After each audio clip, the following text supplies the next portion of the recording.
Hi guys, what's up? Welcome back to my YouTube channel.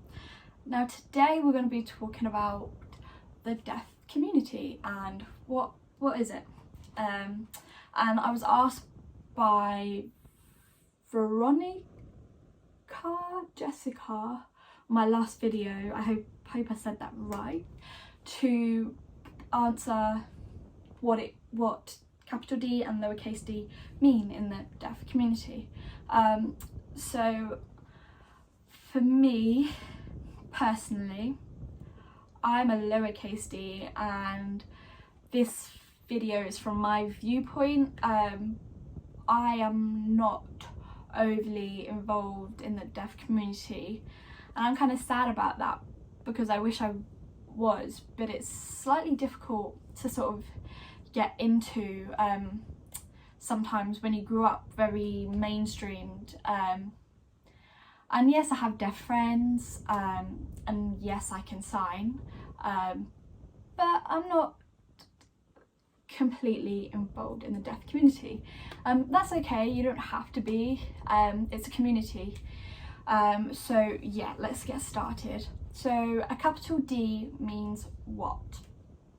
If you're a capital D, it means you're very involved in the deaf community. Sign language is probably your first language and your preferred language. You're mainly friends with deaf people and you go to deaf events, you're involved in deaf groups, and you're a very strong advocate for deaf people.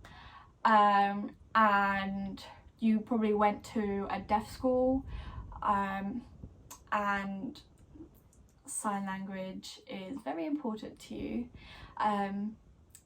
That's what when I think of capital D, that's what I think. They know a lot about deaf history, deaf culture, and they're very involved in all of that. Whereas lowercase d, sign language probably isn't your first language. You're not fully involved in the deaf community. You might not even know any sign language. You might have been mainstreamed. You mainly might have only a few deaf friends or no deaf friends. For a lot of people that's the situation. There's very few deaf schools, especially around the UK. I think I only know of 3, maybe 4 deaf schools, and one of them is an oral school. 2 of them actually are oral schools. So it's hard to be involved in something when there's not a lot of it in your area. But going to deaf groups is a good way to sort of meet new deaf people and be involved more in the deaf community. Now with the capital D deaf, I said advocate for deaf people. If you're a lowercase d deaf, you can still advocate and want to be involved in the deaf community more. You're just typically a lowercase d. I feel like if you're capital D, your voice is mainly off, you don't use it a lot, and that's what you prefer, and that's fine, obviously. It's just a lot about what you do and who you know sometimes. That's what I see as a capital D, capital lowercase d deaf. If there's any deaf people watching this video and you think I've said something wrong or you think I've missed out any information, please comment below what you think I said wrong or missed, or if you think I got it right, let me know.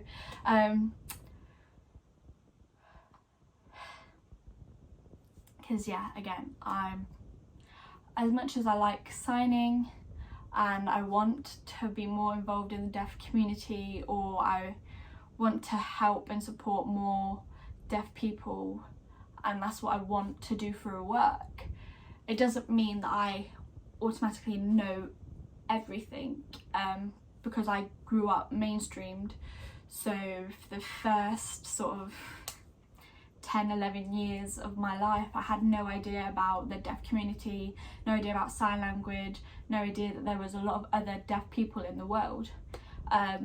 I think it's important to know that 90% of deaf people are born into hearing families, which is of course a struggle for a lot of deaf people because it's expensive to learn sign language sometimes, and parents might not want to learn sign language, and so they're forced to talk or be oral and listen, which is difficult. It's not our strong suit.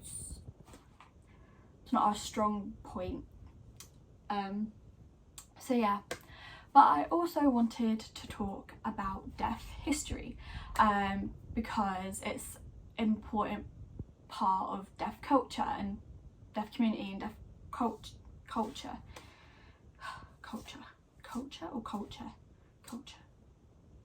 I've confused myself. Anyways, so I wanted to talk about the Milan Conference in 1880. If you know what that is, you know that was a sad time, a sad day for deaf people, because that was the day that people came together in Milan, in Italy, for a conference and decided to ban sign language in schools and education, which meant that deaf people lost their communication help.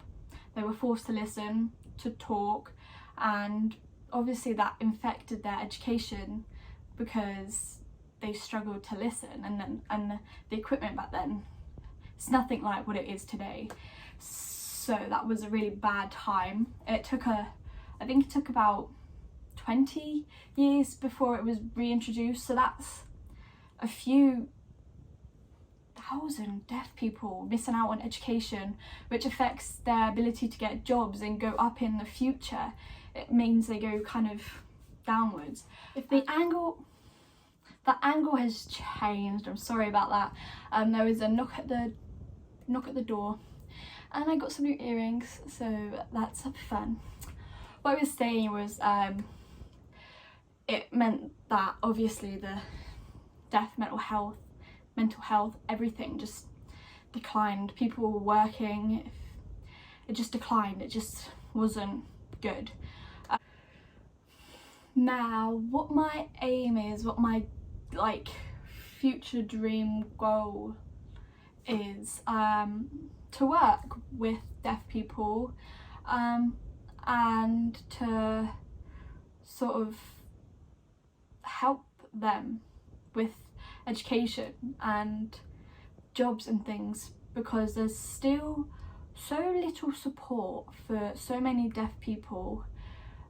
The language barrier that is faced from 0 to 5 when parents don't bother to learn sign language, or they can't afford to learn sign language, affects a child's future really bad.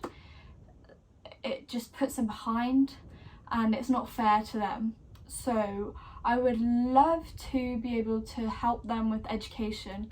So many deaf people fail their GCSEs because they're not supported right.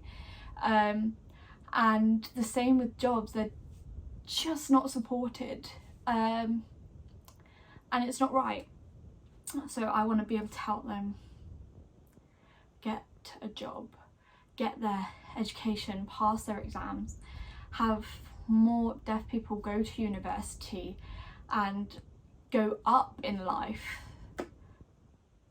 because at the end of the day we could do everything that a hearing person can do except hear. With the right support, all of us can thrive.